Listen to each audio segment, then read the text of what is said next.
नमस्कार दोस्तों, मैं हूं हर्षित सिंह, फार्मासिस्ट और ड्रग कंसल्टेंट। आपका एक बार फिर से स्वागत है शिवनीता टीवी में। दोस्तों, आज की वीडियो में मैं आपसे बात करने वाला हूं इस समय के आज के दौर के सबसे कॉमन और सबसे ख़तरनाक बीमारियों में से एक टीबी के बारे में, यानी कि ट्यूबरकुलोसिस के बारे में। और ट्यूबरकुलोसिस में स्पेशली मैं इस वीडियो में बात करने वाला हूँ पल्मोनरी ट्यूबरकुलोसिस के बारे में, यानी कि वो टीबी जो हमारे फेफड़े को इफेक्ट करता है। तो शुरुआत करते हैं आज की वीडियो की टीबी यानी कि ट्यूबरकुलोसिस के इंट्रोडक्शन से।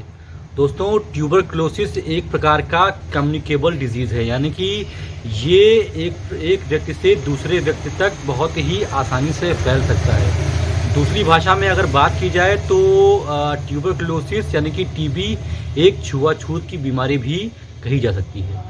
दोस्तों, टीबी एक तरीके का बैक्टीरियल इन्फेक्शन होता है और ये जिस बैक्टीरिया की वजह से होता है उसका नाम है माइकोबैक्टीरियम ट्यूबरकुलोसिस। ये माइकोबैक्टीरियम ट्यूबरकुलोसिस एक प्रकार का ग्राम पॉजिटिव बैक्टीरिया होता है। अगर माइक्रोस्कोपी से देखा जाए तो ये रॉड शेप में होता है और ये एक एरोबिक बैक्टीरिया होता है, यानी कि इसको जीवित रहने के लिए ऑक्सीजन की ज़रूरत होती है। तो ये तो था माइकोबैक्टीरियम ट्यूबरकुलोसिस का इंट्रोडक्शन। अब मैं आपको बता दूं कि टीबी यानी कि ट्यूबरकुलोसिस के जो बैक्टीरियाज़ हैं, ये जब हमारे शरीर में इंटर करते हैं, पहुंचते हैं, किसी भी माध्यम से पहुंचते हैं, तो होता क्या है। दोस्तों, ये जो टीबी के बैक्टीरिया माइकोबैक्टीरियम ट्यूबरकुलोसिस जब हमारे शरीर में इंटर करता है तो ये हमारे लंग के एल्वेलाई में जाता है। जब ये बैक्टीरिया माइकोबैक्टीरियम ट्यूबरकुलोसिस हमारे शरीर में इंटर करता है तो तुरंत ही उसी समय हमारे शरीर का जो है डिफेंस मैकेनिज्म एक्टिव हो जाता है, यानी कि प्रतिरक्षा प्रणाली जो है सक्रिय हो जाती है और वो भेजती है माइक्रोफेज को, जिनका काम होता है किसी भी प्रकार के बाहरी जो है पार्टिकल्स को तुरंत ही वहाँ पर किल कर देना। तो जैसे ही ये टीबी के बैक्टीरियाज माइकोबैक्टीरियम ट्यूबरकुलोसिस हमारे शरीर में इंटर करते हैं तो माइक्रोफेज जाकर के उनसे कंबाइन कर जाता है और उनको वहीं पर बांध देता है या उन्हें निगल जाता है। अगर साइंटिफिक भाषा में बात की जाए तो इंगॉल्फ कर लेता है माइक्रोफेज इन माइक्रोबैक्टीरियम ट्यूबरकुलोसिस नामक बैक्टीरिया को। तो वहीं पर ये जो है इनएक्टिव फॉर्म में हो जाते हैं और ये जो माइकोबैक्टीरियम ट्यूबरकुलोसिस होता है ये वहीं पर शांत हो जाता है, रुक जाता है और इस स्थिति को हम कहते हैं इनएक्टिव टीबी, यानी कि ये स्थिति में माइकोबैक्टीरियम ट्यूबरकुलोसिस हमारे शरीर को किसी भी प्रकार का नुकसान नहीं पहुंचाता है, लेकिन हमारा शरीर इन्फेक्ट हो चुका होता है। दोस्तों, इन्फेक्शन एक अलग चीज़ होती है और डिजीज़ एक अलग चीज़ होती है। हमारे शरीर में इन्फेक्शन तो पहुंच गया है, लेकिन ये अभी इस समय ये किसी भी प्रकार का हमारे शरीर को नुकसान नहीं पहुँचाएगा, ये ऐसे ही हमारे शरीर में पड़ा रहेगा।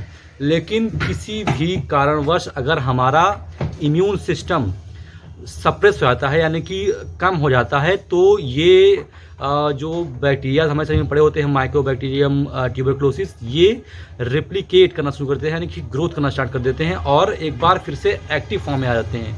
अब ये हमारा इम्यून सिस्टम का कम होने के कई सारे कारण हो सकते हैं, जैसे कि अगर किसी व्यक्ति को HIV है तो HIV के पेशेंट का इम्यून सिस्टम पहले से ही काफ़ी कम रहता है। अगर किसी व्यक्ति को डायबिटीज़ है तो ऐसी स्थिति में भी इम्यून सिस्टम कम रहता है। अगर किसी व्यक्ति का डाइट खान पान सही नहीं है तो ऐसे जो है व्यक्तियों का भी इम्यून सिस्टम कम रहता है।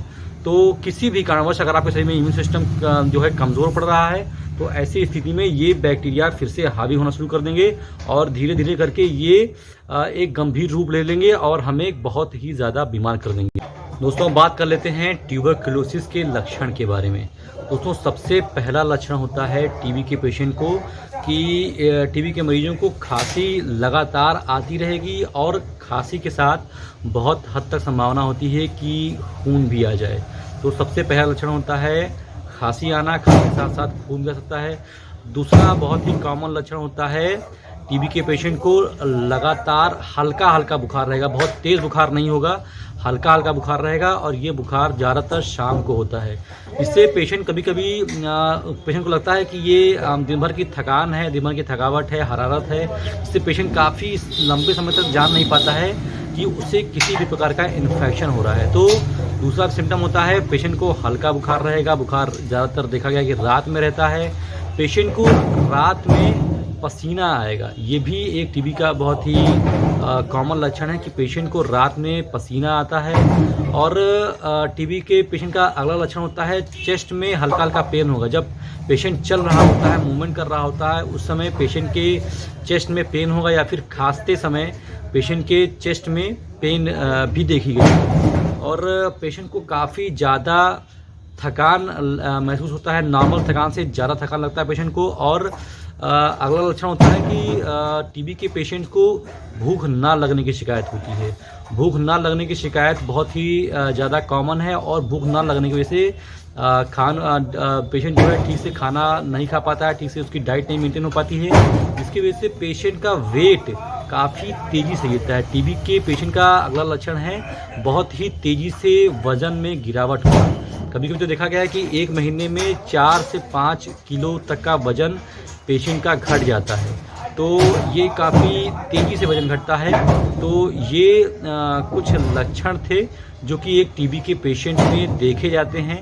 और अगर आप बात की जाए कि टीबी के पेशेंट की जांच कैसे होती है, तो दोस्तों टीबी के पेशेंट की जांच का सबसे विश्वसनीय जो तरीका होता है वो होता है स्पुटम टेस्ट, यानी कि उसके बलगम का टेस्ट। यही एक ऐसा तरीका होता है जिससे कंफर्म किया जाता है कि पेशेंट को टीबी का जो है इन्फेक्शन है या नहीं है। वैसे डॉक्टर से जो जांच में जो है फेफड़े का एक्सरे भी करवाते हैं और कुछ ब्लड टेस्ट भी लिखते हैं, लेकिन जो मेन जो सबसे इम्पॉर्टेंट जो जांच होती है वो होती है स्पुटम टेस्ट। इसे हम जो है, और एक टेस्ट और भी होता है दोस्तों, उसको बोलते हैं PDT टेस्ट, यानी कि ट्यूबरकुलोन स्किन टेस्ट। इसका काम क्या होता है कि ये हमारे स्किन में इंजेक्ट किया जाता है और जो है लगभग 18 से 20 घंटे के अंदर अंदर इसका रिजल्ट आ जाता है, और डॉक्टर देख कर आ जाते हैं कि ये आपके शरीर में टीबी का इन्फेक्शन है कि नहीं। ये एक कुछ खास एरिया को ही कवर कर देता है, जिससे डॉक्टर को अंदाज़ा लग जाता है कि ये टीबी का इन्फेक्शन है या फिर नहीं है। बात करें ट्यूबरक्लोसिस के दवा के बारे में, तो कुछ 4 दवाइयाँ होती हैं जो कि ट्यूबरक्लोसिस को पेशेंट को डॉक्टर जो है लिखते हैं, उनको देते हैं। इसमें सबसे पहले नंबर पर आती है स्ट्रेप्टोमाइसिन 15 mg पर बॉडी वेट। दूसरे नंबर पर आती है रिफाम्पिन 5 mg पर बॉडी वेट। तीसरे नंबर पर आती है आइसोनाइजेट 15 mg पर बॉडी वेट। और सबसे आखिरी में आती है पायराजाइनामाइड 10 mg पर बॉडी वेट। ये कुछ 4 दवाइयाँ हैं जो कि doctor most of the time TB के पेशेंट को देते हैं। ये दवाइयाँ लगभग 6 महीने से लेकर के 9 महीने चलती है। डॉक्टर्स पेशेंट की कंडीशन को देखकर जो है निर्णय लेते हैं कि इनकी दवाइयाँ कितने समय तक चलेंगी दोस्तों। तो ये तो थी टीबी की दवा के बारे में कुछ जानकारियाँ, और आज की वीडियो में बस इतना ही दोस्तों। आशा करता हूँ कि आपको जानकारी अच्छी लगी हो, पसंद आई हो। अगर आपको वीडियो अच्छी लगी है तो इसे लाइक करें, और अगर आप मेरे चैनल पर नए हैं तो ये चैनल सब्सक्राइब करना तो बिल्कुल भी ना भूलें, ताकि मैं जो भी नए वीडियोज़ लाऊँ उसका अपडेट आपको सबसे पहले मिल सके दोस्तों। तो मिलता हूँ किसी और वीडियो में, तब तक के लिए बहुत बहुत धन्यवाद।